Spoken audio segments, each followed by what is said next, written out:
Bum, bum, bum, bum, bum, bum, bum, bum, bum, bum, bum, bum, bum. Well, it's time for Coffee with Scott Adams. And that means it's time to crank up the studio. We got the studio lights on. The windows are going down.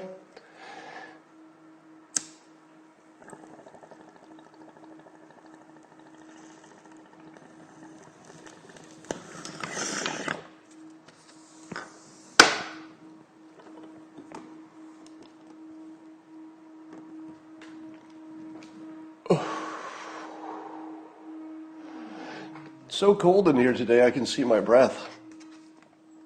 Well, happy 420, everybody. Welcome to the best Coffee with Scott Adams of all time. No, seriously, this will be the best one. You can judge it for yourself, but I think you'll agree by the end. Now, many of you have gotten primed for the day. Guess who isn't commuting today? You aren't. No, you're not commuting today. Do you know what you can do today? Finally, you can enjoy the holiday the way it was intended. Yeah, by starting off with Coffee with Scott Adams. And all you need is a cup or a mug or a glass, a tankard, chalice or stein, a canteen, jug or flask, a bong, a vessel of any kind. Fill it with your favorite liquid. I like coffee. And join me now for the unparalleled pleasure, the dopamine hit of the day. Well, maybe the second dopamine hit of the day. It's called the simultaneous sip, and it happens now.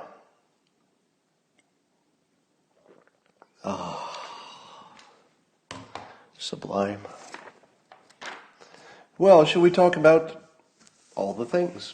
Oh, somebody's nephew is born today. Congratulations. I don't know if that's good or bad to be born on 420 in the middle of a pandemic, sort of. Little this, little that. Kind of good, kind of not. All right, here are some things that are happening today. I understand that in this pandemic, one of the biggest problems is we don't have enough tests. And I'm talking about IQ tests, because what we really need is to IQ test everybody in the country, just so we know who to listen to. Because I get on Twitter every day and I feel like I'm listening to a lot of dumb people. And wouldn't it be good to have a filter on Twitter where just during the emergencies, because I like to hear the dumb people for entertainment normal days, but during the pandemics and other emergencies, I would like at least the option of filtering them off. So wouldn't you like a filter that just you could dial it to whatever IQ you're willing to listen to? And I think during the pandemic, I'm not really willing to listen to an opinion from anybody under, let's say, IQ of 130-ish. Now, I realize these tests are not totally accurate. You could get a false positive from Jim Acosta, for example. So I'm not saying it's 100% accurate IQ tests, but until we have enough IQ tests to get everybody tested, I don't see how we can go back to work. Because without knowing who the stupid people are, how do I know whose advice to take? Should I wear a mask? Should I not wear a mask? Kind of depends who tells you. They have to, of course, subtract from the smart people anybody who has a financial interest. So I'm sure that the director of the World Health Organization, if you were to give him an IQ test, I'll bet he'd do great. He'd probably score really high. But you have to take him out of the sample size because he has a potential financial interest. All right, so speaking of testing, I'm basically, I've reached the end of my patience in not getting useful information from my government. And tell me if this is off base, but I think the public can listen to its government, even when the government maybe doesn't have full constitutional authority in an area, maybe it's just a guideline. I think it's a real good idea to listen to your government and take their advice if you assume that they have your best interest, and they do, and that they're on top of it. But your government has a responsibility to be credible. They have to act in a way that the public can say, oh, maybe you don't get everything right. We get that you can't see the future.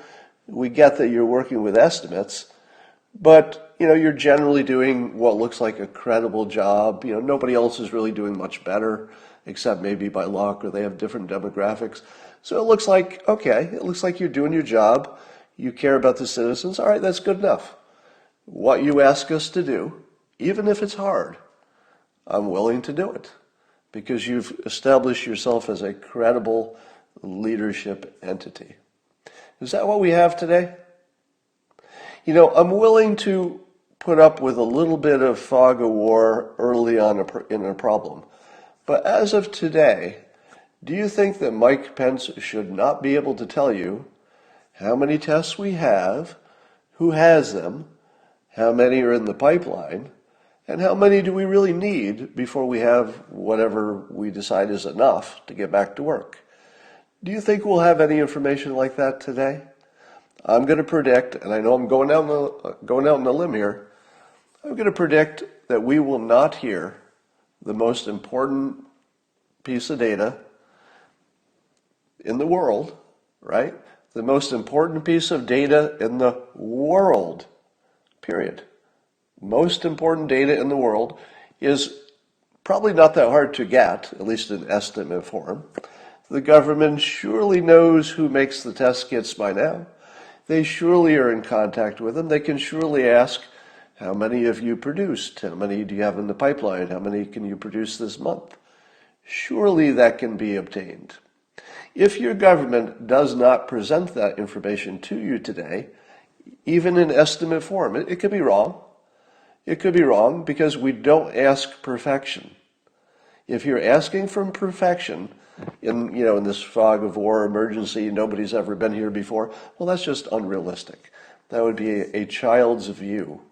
It would be a child's view that your government is going to do everything right and also do it as soon as it could be done, and better than all the other governments in a brand new emergency that nobody's seen before and nobody really had the right information. It's not reasonable. But here's what is reasonable. On April 20th, many weeks into this, knowing that having enough test kits is really going to be the whole game, right?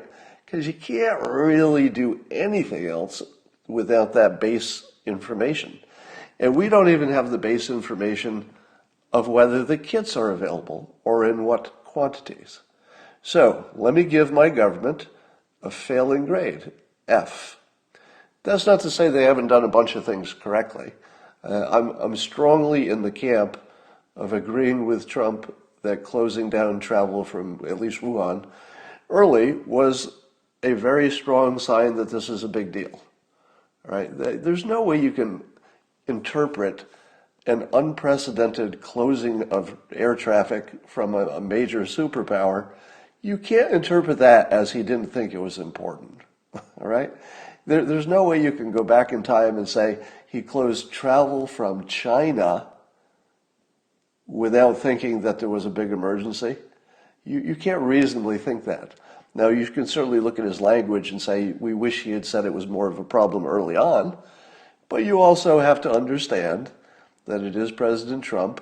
He's going to put the positive spin on everything, even if he's acting, even if his actions are proving that it's a big problem, and they did. He closed, he did what needed to be done there. Now, lots of people are saying, and I think this is a fair criticism of the government, just of the government in general, that we didn't have the ability to quickly ramp up testing. I don't think it's a criticism that we didn't have a test for a virus that didn't exist yet. I mean, that's not a fair criticism. But shouldn't we have had at least some kind of a quick ramp-up plan for testing in general? And it looks like we did not. So you'd have to say that that one major part of the Trump administration's responsibility, which is to have a reasonable plan for a pandemic, that doesn't mean having enough test kits. That means having a plan for quickly having enough, which is different. And I think it's fair to say we didn't have that, right? Have you heard anybody say that we had any kind of a plan for quickly ramping up testing. If we didn't, then I would say the government is in complete failure on that topic. Now, do you say that that is therefore President Trump's failure? Well, the buck has to stop at the top, so yes in the sense that everything is the boss's problem. But if we dig down a level, do you think that there was ever a meeting in which somebody in the CDC said to President Trump, you know, the only way we can really be ready in case of a pandemic, and by the way, these pandemics are almost guaranteed. It's not like we even have to worry if we'll have one. Pretty much guaranteed. Do we have, would you like to fund the preparations to be able to quickly ramp up testing should we have a pandemic? Do you think that conversation ever happened? And do you think the president said, no, I don't think that's worth any money. I'm not going to get behind that. I don't think that happened. All right. So if we could be adults for a moment, it's very unlikely that President Trump ever even was presented with a decision about how to prepare the country in case of there was a pandemic. I'll bet he never even had that meeting. Now, you could argue that he should have called that meeting. And I think that would be a fair point. But just look at the entire context. I will go further and say that if we don't hear more about testing and today, really, because there's no reason not to hear it today. I mean, even if Pence came out and said, I know how important it is to give you visibility on testing. We're about 80% of the way to adding it up and giving it to you. I'll give it to you, tomorrow. That would be good enough. Like, that would show that they have some sense of how important that is to be, not only important, they know it's important, but important to communicate it. If we're in the midst of a pandemic and there's protests in the street and we don't know exactly when we can reopen the economy, and I've said this before, that if we don't have at least a target date for each area that they can rely on, as opposed to if you meet these conditions, you could go back to work. If you meet these conditions, comes with a condition of its own. You have to have test kits that you don't have. So the government has created a situation and presented it to the public like this. Here are the guidelines to get back to work. By the way, it's not possible to achieve them. That's what happened, right? Am I wrong? Because you would need a certain amount of testing to be able to achieve it, and we have no information that would suggest we will ever have that. Ever. Right? Now, one assumes that we're working toward it, but what information do you have? So if your government is just telling you that, hey, you can go back to work as soon as you complete this checklist, what's on the checklist? Well, one thing that might be impossible, and we don't know if it'll ever be solved before the economy totally crashes. Thanks for nothing. Thanks for nothing. So without the information on the testing, your government is in complete fiduciary default. And if Trump loses the election because of this, totally fair. Now, I don't want Joe Biden to be president. That's a problem in itself. But if Trump loses the election because he won't tell us basic information, remember they wouldn't tell us about the ventilators, but he got lucky. It turns out it didn't matter because we made so money it didn't matter. But that was a complete failure of management that we, the public, didn't have visibility on that. And now we're in another complete failure. We don't know how much hydroxychloroquine there is, or really even if it makes a difference for sure. And we don't know anything about tests. That's a complete failure. There's no other way to say that. So I would say the government is in complete failure, federal government, as of today, easy to fix, could be completely fixed by this afternoon. So when I say it's in complete failure, I don't mean it's over. I mean, if they don't fix this really fast while there are protests in the street, largely because of this lack of visibility, I would argue. People are not saying that. Nobody is saying we're protesting because we don't think we'll get testing in time. But if you haven't given them a practical, believable plan with a date, even if it changes, You have given us nothing. Nothing. And so if the public reacts as though the government has given them nothing, don't be surprised. Don't be surprised if you give them nothing and then they act like you gave them nothing. That should be what you expect. All right. I've got a huge influx of new followers on LinkedIn who are doctors. Most of them follow me from Twitter or someplace else. And it's really interesting. I guess it's just because of coronavirus stuff and everybody. I think doctors are probably more interested today in what the non-doctor community is thinking about this than ever before. Because the doctors' fates depend to a huge degree, the fate of the doctors depends on what people who are not doctors are thinking about medical questions, right? I'm not sure we've ever had this situation before, because the doctors, are on the front line, of course, making the front line decisions. But where we go in terms of opening things up, etc., will be medical decisions, essentially, balanced with economic decisions, but medical decisions made by non-medical people. So given that I'm one of the people who talks about this stuff all the time, kind of makes sense that doctors are pouring in to see what the non-medical people are feeling and try to sample as many windows into that as they can, because their fate depends on it. If we, the pundits, get this wrong, it's a big problem. It's a big problem because the doctors will suffer from what the public decides ultimately. And so I do appreciate that many of those doctors have sort of stepped up to become my mentors and informers. So quite often I'll be engaging on some topic on Twitter, and I'm very, very happy to see actual medical doctors pouring into the comments to clarify and fix misinformation. So it's a tremendously good, it's a really good trend to watch the doctors start following the non-doctors because it's important right now. And to fix our thinking specifically. There's going to be a lot of polls between now and Election Day. And I would argue at this point the only thing that matters to re-election is the coronavirus, I think. Maybe the Supreme Court. But it feels as though because people are more influenced by whatever happened recently and also whatever was the biggest, and this is the biggest and it will be the thing that happened most recently. So really, I would say that the few people who are swing voters probably are going to be mostly affected by the coronavirus response.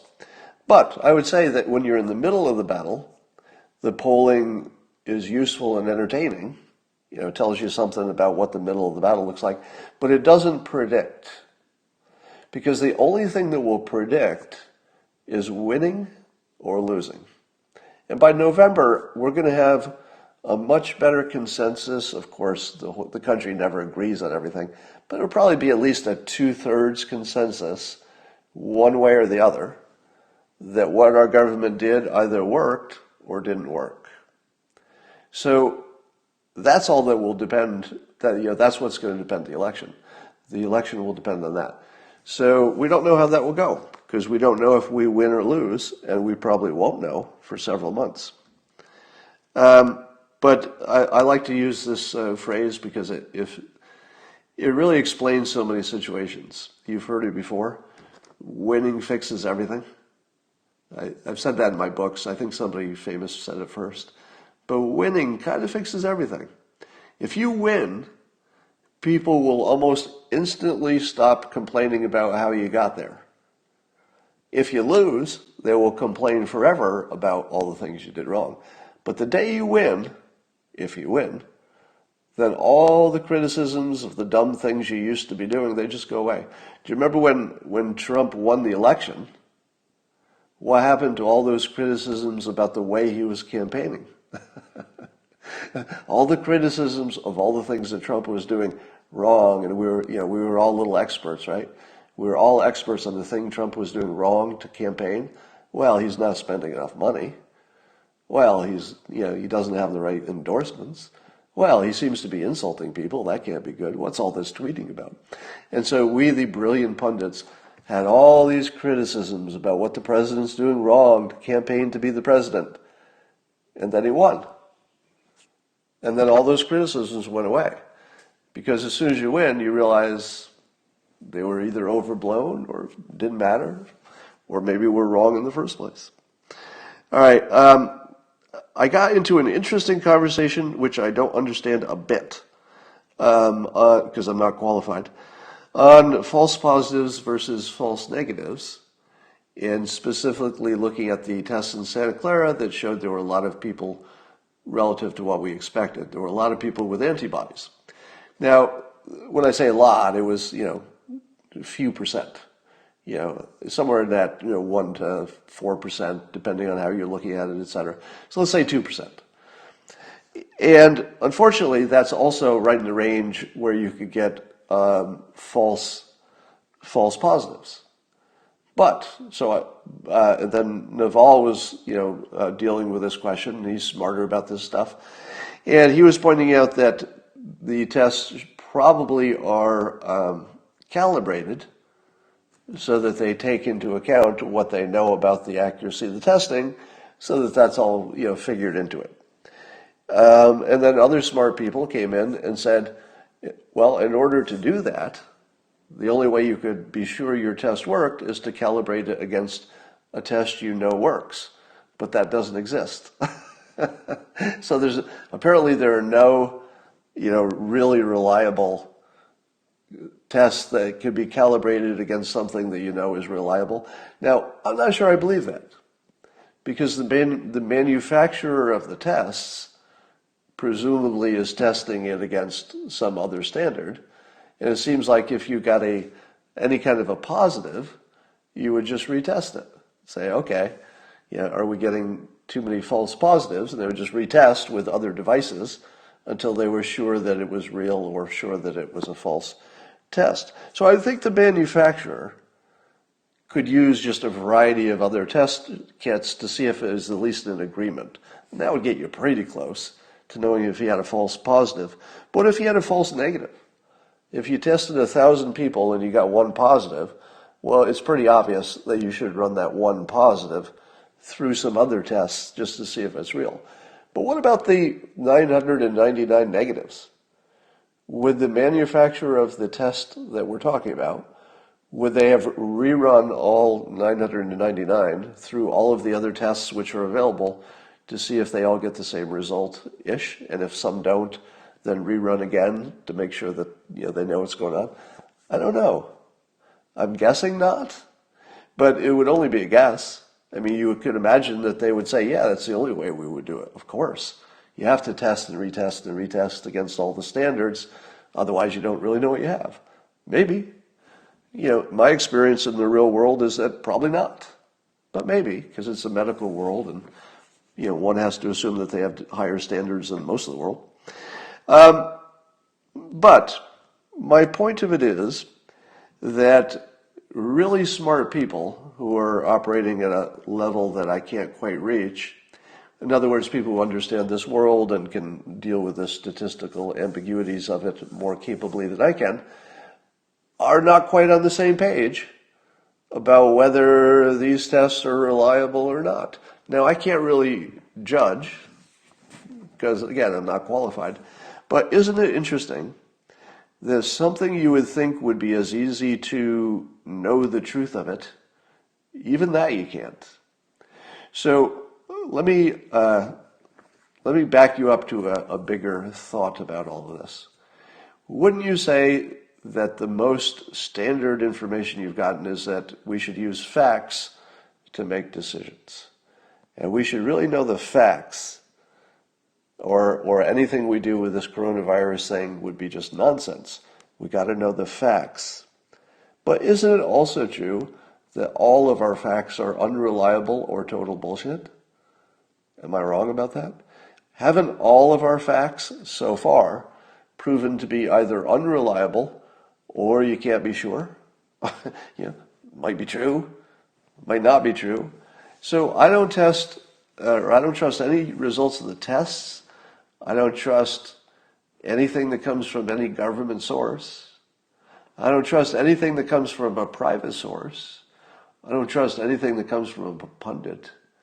So how are we supposed to make decisions with facts when the only fact we can be sure of is that our facts are wrong? And you wouldn't have to have many facts that were wrong to have the wrong decision, right? So let's say you had all the facts were right except, let's say face masks either make things much worse or they fix everything. So let's say you had all the facts correctly, which is impossible, but only just one fact was wrong. Well, that one wrong fact could totally blow your strategy. And we certainly have at least one fact wrong. We don't know which ones exactly. We don't even know the denominator of, how many people have recovered. We don't know exactly why this is. We don't know a lot of things. We don't know the genetic differences. We're not entirely sure if smoking is good or bad for you. We don't know how many people really died in China. We don't know why Sweden is doing better. We don't know why South Korea is doing better. We have guesses. Masks, blah, blah, blah. We don't know if social isolation works. We don't know if it worked great. We don't know if it works well. We don't know if it's working better in some places. We don't know anything. So we should sort of abandon the childlike fairy tale that we're going to make this decision based on facts, because we're not. The reason we're not is because there are no facts we can rely on. There are only facts we've heard. Facts sometimes come from credible sources and are also not true. As evidence, the World Health Organization, the CDC, the Surgeon General, and our government. All of them have told us things that are so insanely obviously not true, face masks being the obvious one, that we don't have any facts. Yeah, we're still arguing about Dr. Shiva whether all you need is some vitamins. We are so far from facts. And the Bill Gates rumors, we're not close to facts. So here's the question. How do you make a decision in the face of such extreme uncertainty? There's some general things we know, such as if you do nothing, more people will get the virus. So we know that. So using just those general things plus some risk management, you're generally going to look for things that you can test and then pull back if you need to. So if you don't know what is the right answer, it usually makes sense. Every situation is different. But it usually makes sense to take the strategy that is the most adaptable if it doesn't work out. That you can immediately say, oops, take it back. Now, if we were to reopen the economy and just say, all right, let's see what happens, just reopen everything, and the virus took hold and, 1 million people got infected in a week, could you easily reverse that? Not really. It can be kind of hard to reverse it once 1 million people were infected, although I think we have 250,000 already. But likewise, it would not be easy to reverse shutting down the economy. But which one would be easier to reverse? Well, it depends how much you care about the deaths. If you don't care about deaths, just open up the economy. If you do, well, you've got a tough decision. All right. So we'll have to make a decision without facts. I hope that goes well.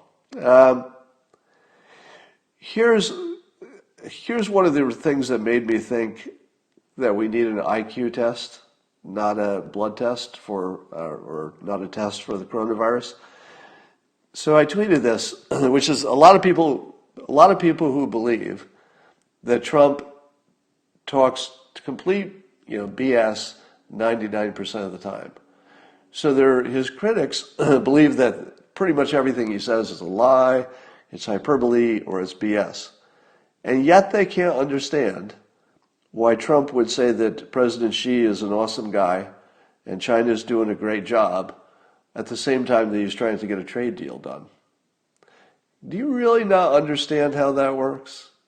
Are there people who are really so dumb that they don't understand that President Trump is standing right in front of you on camera and winking as hard as he can. Yeah, I love President Xi. He's wink, wink, doing a great job. Great job. Oh yeah, I'll be concerned if they give us bad information, but President Xi, he's my friend. Wink, wink, wink, wink, wink. Could he wink any harder? Do you believe him when he says that China is awesome? I believe that he's smart enough to know that you're not going to get anywhere with China if you try to humiliate them. That I know. Do you think the president knows not to humiliate somebody he's trying to do a deal with in the middle of the deal? Oh, sure, maybe before and after, but not in the middle of the deal. If you're actually negotiating with somebody, you're going to be insulting them in public. You need to get your IQ checked if you think the president should be insulting the president of China while we're trying to get something done. Check your IQ at the door there. All right. Made no sense, but you know what I'm talking about. I don't think the Roger Stone upcoming pardon, or whatever the word is for it. What's the other word? It's a pardon or a clemency? Clemency. I don't think there's any question about it anymore, is there? The president has so clearly signaled that he's going to pardon or grant clemency to Roger Stone. It's just a matter of timing at this point. Now, Manafort is another situation because, that's just a darker situation. But I think the Roger Stone pardon is essentially guaranteed. Nancy Pelosi was asked by Chris Wallace yesterday to explain how she was saying that the president was underplaying the virus, and yet at the very same time, she was publicly going to Chinatown and telling everybody to enjoy Chinatown and the big crowds during the pandemic. And of course, Chris Wallace was calling that out and saying, you're criticizing the president for not taking you seriously at exactly the same time you were doing that, not taking it seriously and inviting people to hang around in big crowds. And what was Nancy Pelosi's response to that? It's a real head shaker. She said that the real point of that was to counter President Trump's racism, because she was worried that because he was calling the virus the Chinese virus or the Wuhan virus, that it would stoke racism. And so she decided to go to Chinatown and get all the Chinese American citizens infected with coronavirus and maybe die, so that they wouldn't feel bad that a virus was named after a country that they don't live in. So this might be, if you could have some kind of an award for the most pathetic answer you've ever heard from a politician. I'm not even going to call it a lie, because it's so obvious a lie that you don't really need to call that out. You should at least, if you were going to lie, you should at least take a stab at making it sound a little bit believable. Do you think there's anybody, even in the Democratic Party? So, sorry about that technical glitch. Is it because of something I said about China? I don't know. We'll find out, because I'll test that again. Anyway, so whatever Nancy Pelosi said, I'm wondering, were there Democrats who were thinking to themselves, gosh, that is a good question, Chris Wallace. Why did Nancy Pelosi criticize President Trump at the same time she was inviting people to a big crowd to get infected in Chinatown?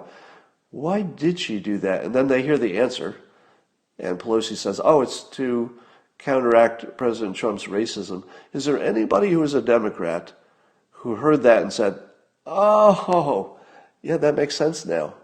I was thinking, God, do I want to swear. I want to swear so much today. I guess I swore too much already. I'm going to pull it back. Serenity now.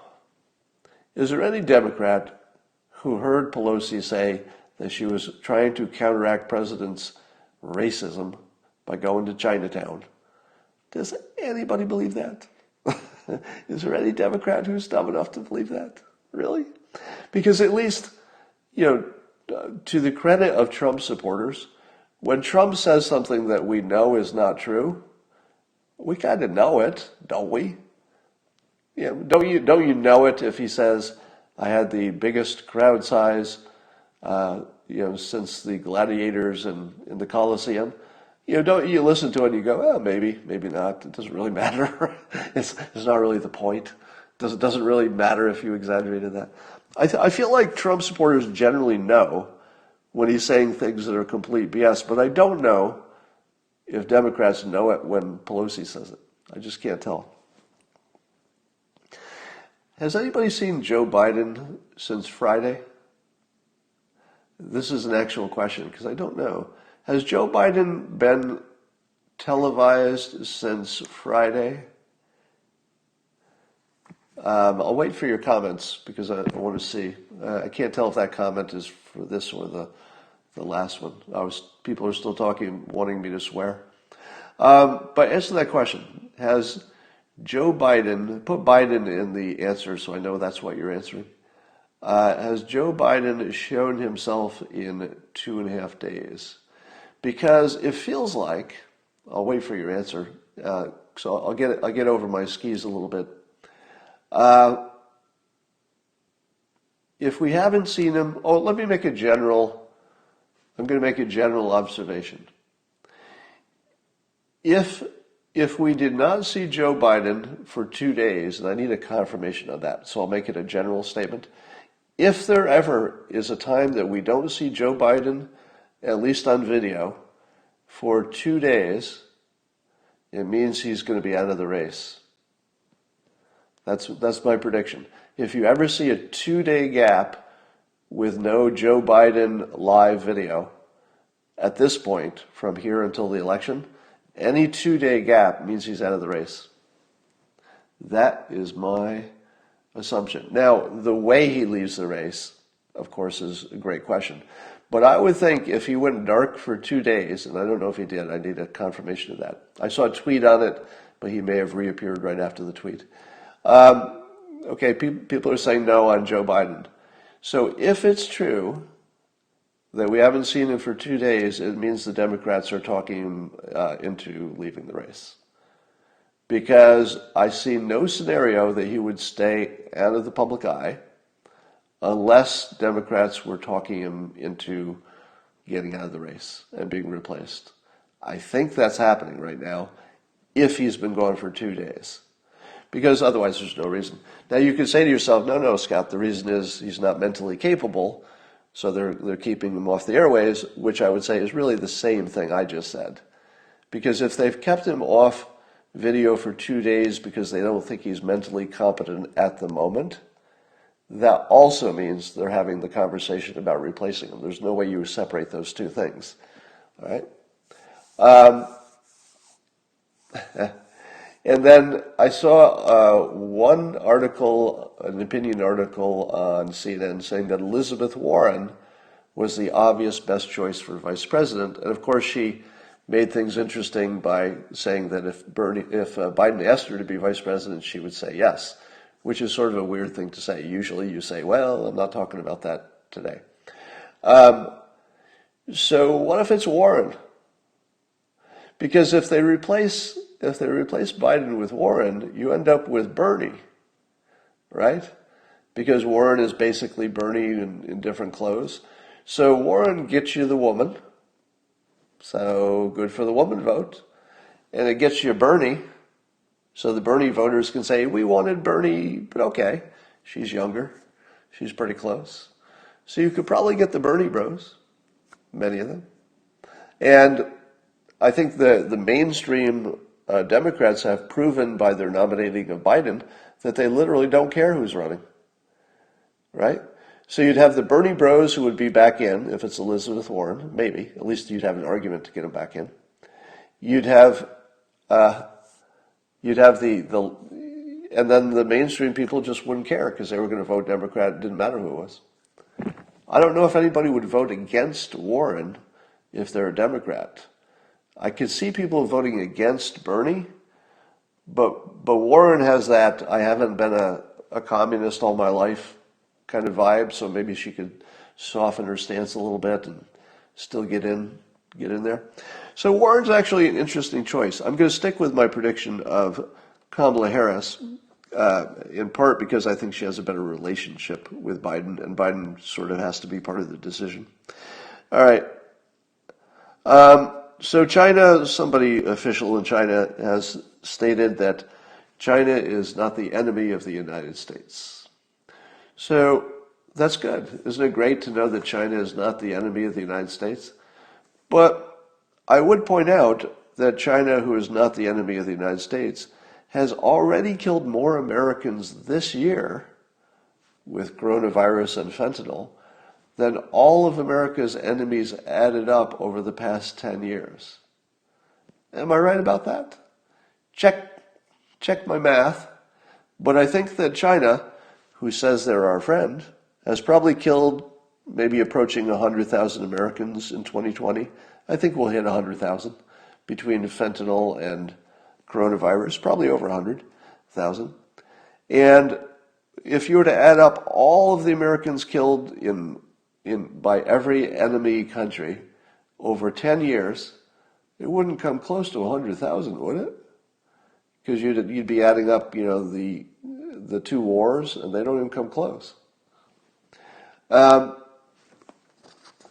Massachusetts doesn't even like Warren, some people say. All right. And I'll go back to something I said. If I didn't say this on the morning Periscope, I'd like to reinforce it. We, of course, are going to decouple from China now. The question of whether we'll decouple has been answered. It's just a question of how long it takes. Because the government doesn't even have to be involved in it anymore. There's enough social pressure that if you were to move a production facility to China from this date forward, it would be news. In the past, that would not be news, right? If a Fortune 500 company moved production to China, that wouldn't be news. Until now it's news. So they kind of can't do it. So social pressure and consumer pressure will completely stop any big company from moving to China. They could move to another country. I mean, they could probably get away with Vietnam or Mexico. But no, the decoupling, that's just going to happen. So there's no question about that. But the way we should present it is to avoid humiliating or offending China, because there's nothing in it for us. I think it's okay to hate China, but they have a different reaction to, obviously every country has people that hate them.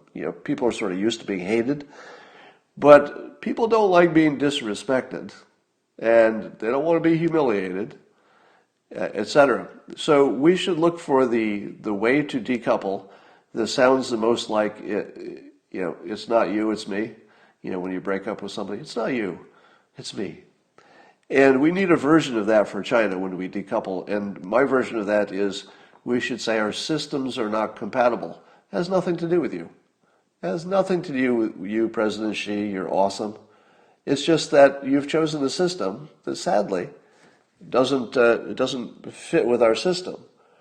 And we have transparency, and you don't have transparency. And those are two systems that can't fit together.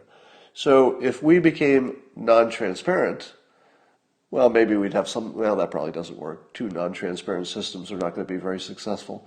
But if they were to become transparent, and of course, we're not your boss, we're not going to tell China they need to be more transparent. We're just not going to be in their game. So I don't think we should be in the business of telling China what to do, because it doesn't work and it would be humiliating and there's no upside. But we could certainly tell them that while they're doing whatever they want to do, that system is not compatible with our system, so we're going to take our ball and go home. It's nothing personal. We wish they fit together, but transparency and non-transparency are just two systems that don't fit. No way around it. We tried. It was worth trying. All right. Something weird happened this morning that I just have to call out to see if anybody noticed it. So I woke up around 3:30 this morning, which is not unusual, and I just got up, went to work, because that's not unusual for me. I hate sleeping. I hate sleeping more than I hate really anything in my life right now. I don't like getting into bed. I don't like staying there. I don't like being asleep. I don't like any of it because I like my life. And I realize that I get up so early in the morning that I've effectively had 2 lifetimes when most people have had 1. And what I mean by that is if you look at your 24-hour day, those 24 hours are not equal, right? Because there's the hours you're asleep that are like you don't exist. And then there are the hours that you're commuting. There are the hours in the afternoon that you're so sleepy you can't get anything done. So the hours are all different. They're not equal quality. And I would argue that because the first hours of the morning are the premium hours of the entire day, that people like me who routinely get up at 4 in the morning, by the time the rest of the world wakes up, let's say people are just starting to get up at 8ish, or getting to work at 8ish anyway, that I've got a 4-hour head start, sometimes 5 hours per day on people who are getting up and living their life and their normal schedule. And I often feel that by my current age, it shows. Because I feel like I present myself like somebody who lived 2 lifetimes. Because it actually physically feels like that to me. I have a whole lifetime that I lead before most of you wake up. And I do the great majority of all my useful, creative, and productive work happens before most people wake up. Now, Jocko Willek, somebody mentioned in the comments, and he's one of the people who made me wonder. So this morning, he showed that he was up at 4 in the morning, and I saw at least 3 other Californians who were clearly up at about 4 a.m. this morning and tweeting. I send a text message to my brother at about 4:45 a.m. or whatever it is, and I get an instant response. People.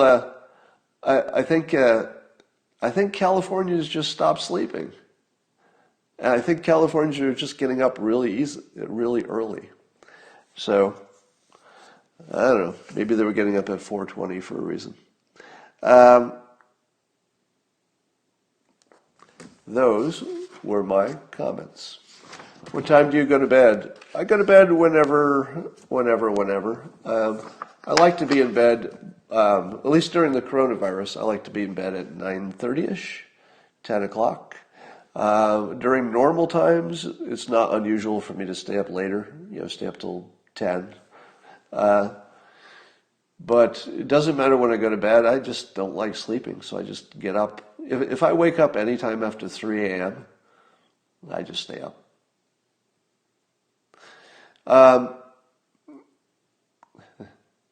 Yeah, maybe that's why. I do 2 times 8 hours per day. You sleep 16 hours a day? Okay. Yeah, it's easier when you don't have to. That's true. It's easier to wake up early when you don't have to. Maybe all the successful people who moved to California. Well, California has one advantage, which is for getting up early. When Californians get up early, they have somebody to talk to, because we can talk to the East Coast, because the East Coast has been up for a while. If you're on the East Coast and you wake up early, the only people you have to talk to are people on the East Coast. All right. Do you take naps? Rarely. I do. Naps are definitely in my toolbox, but I'd say maybe a couple of months.